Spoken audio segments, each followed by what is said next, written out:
Okay. Ani awandisa oluyimba luno? Vibio. Omwami bamuyita Ronnie the Great. Ronnie the Yakuandikiddeyo ko? No. This was our first project. Okay. Project eri ku EP yange Sisaga EP. Okay.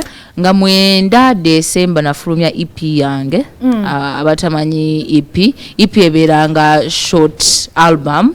Nafulumya ennyimba zaali 7. Neziteeka ku gundi yange ku music platforms zange. Era abali eyo nga oyagala Martha Mukisa nkusaba ogende owulirize music yoyo jali EP bagita Sisaga EP nyimba 7 nyimba Noji Florence. Have you listened to any of my songs? Naluno luvudde ku EP and Vibio is number 1.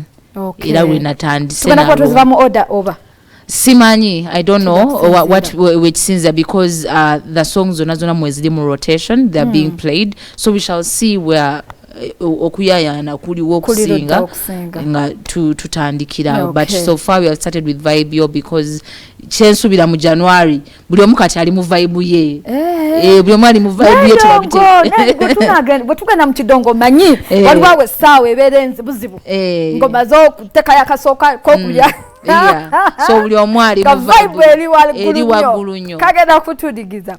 Yes, I know ate even wowuliriza the message mu luyimba wowuliriza endongo, so mbasaba naye mujinyumirwe.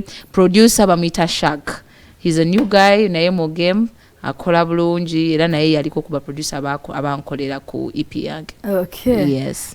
Si wabina katono kale kade katuweddeko ogenda kusibula butulaba. Kyonna kyagala okubagamba kibagambe.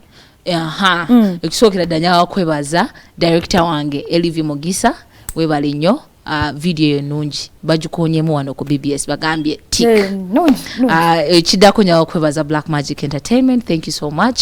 N'abakulu abamperekeddeko ondozo balaba bali wali tubatumidde basebo.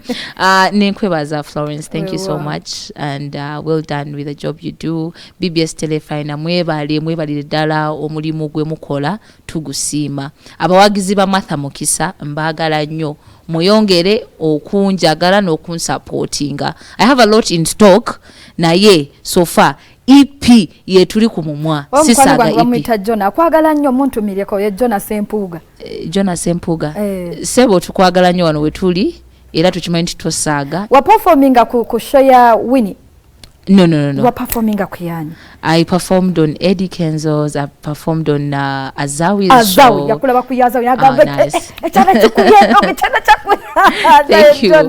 Chana chikubye ndugu chana chini fit chana china performance bonna bidetona nachoyoge. Era mune abandaba temusaga naye kuba sisaga. When I get on stage it is another problem. That's good. Yes, so happy new year. Turabagane guno omwaka because I have a lot in stock for you. Go and listen to that EP. The music is so sensational. Omuganda agamba music ya awoma. Ate bye twagala ebituwomera ne bitutwaliriza. Nze Florence Nampi jasigenda kuberaga nsoka. Thank you so much. Bali kula BBS Telefina. Amwe bali kula program tucha chanche. Ntambula ne abamnafa bamakula hotel echengera bibasangi bayitamu town echengera kirira wali tankaza mafuta ga has just opposite we wali kuberi kutusa ku Makula Hotel. Byonna bye wetage bya hotel ogenda kubera ngo bisanga one chalenga tonto KDB chalenga wines batusa ko chalenga tonto tovimba nga tova mubende bana mubende tuli okasana tuja poli ku posta kwendizi na mubende yomu kubagendo bakubendo ngo kuyingira 15 abakulu omutwalo gumu ata 10 mpira ba 10 sabasajja kabaka awangale.